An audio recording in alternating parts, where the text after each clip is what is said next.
Quran Surat Al-Baqarah ayat 126. A'udzubillahi minasyaitonirrajim. Wa idh qala Ibrahimu rabbij'al hadza baladan aminan warzuq ahlahu minas samarati man amana minhum billahi wal yawmil akhir. Qala wa man kafara fa umatti'uhu qalilan summa aztaruhu ila azabin nari wa bi'sal masir. Dan ingatlah tatkala berkata Ibrahim, "Ya Tuhanku, jadikanlah negeri ini negeri yang aman." Dimohonkanlah oleh Ibrahim, hendaknya negeri itu tetap aman sentosa selama-lamanya, sehingga tentramlah jiwa orang-orang yang melakukan ibadah bertawaf dan beritikaf. Salat dengan ruku dan sujudnya, menurut peraturan salat yang ada pada masa itu, dan karuniakanlah pada penduduknya dari berbagai buah-buahan. Oleh karena wadi atau lembah itu amat kering, tidak ada sesuatu yang dapat tumbuh di dalamnya. Dimohonkan pula oleh Nabi Ibrahim agar penduduk lembah itu jangan sampai kekurangan makanan, supaya hati mereka pun tidak bosan tinggal di sana, menjaga peribadahan yang suci mulia itu. Akan tetapi, Nabi Ibrahim memberi alasan permohonannya, yaitu barang siapa yang beriman di antara mereka itu kepada Allah dan hari kemudian, sebagai seorang hamba Allah yang patuh, Nabi Ibrahim memohonkan agar yang diberi makanan cukup dan buah-buahan yang segar ialah yang beriman kepada Allah saja. Namun Allah telah menjawab, dan orang-orang yang kafir pun akan aku beri kesenangan untuk dia sementara. Dengan penjawaban ini, Allah telah memberikan penjelasan bahwasanya dalam soal makanan atau buah-buahan, Allah akan berlaku adil juga. Semuanya akan diberi makanan, semuanya akan diberi buah-buahan, baik mereka beriman kepada Allah dan hari akhirat maupun mereka kufur.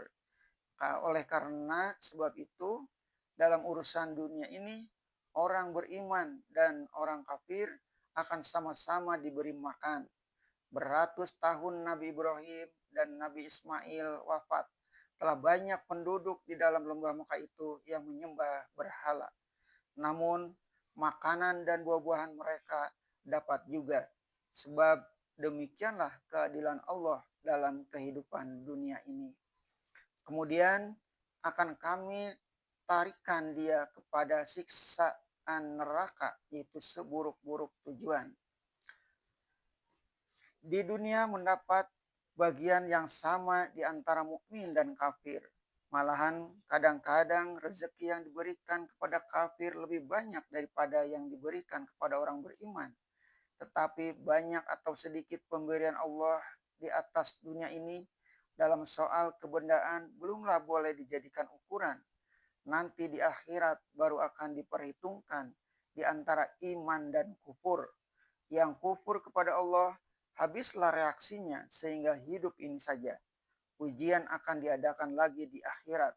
Betapapun kaya raya banyaknya tanaman, buah-buahan di dunia ini, tidak akan ada lagi setelah gerbang maut dimasuki. Orang yang kaya kebendaan tetapi miskin jiwa, gersang dan sunyi daripada iman, adalah neraka yang menjadi tempatnya. Semuanya itu disuruh ingatkan kembali kepada kaum musyrikin Arab supaya mereka kenangkan bahwasanya kedudukan yang aman sentosa di negeri Mekah itu adalah atas kehendak dari karunia Allah yang disuruh laksanakan kepada kedua rasulnya Ibrahim dan Ismail, yaitu nenek moyang mereka. Negeri itu telah mereka dapati aman, buah-buahan dan sayur-sayuran diangkut orang dari negeri-negeri di luar Mekah, dari Taif ataupun lembah-lembah yang lain. Diperingatkan kepada mereka asal mula segala kejadian itu, yaitu supaya mereka menyembah Allah yang Maha Esa, bersih dari berhala dan segala macam kemusyrikan.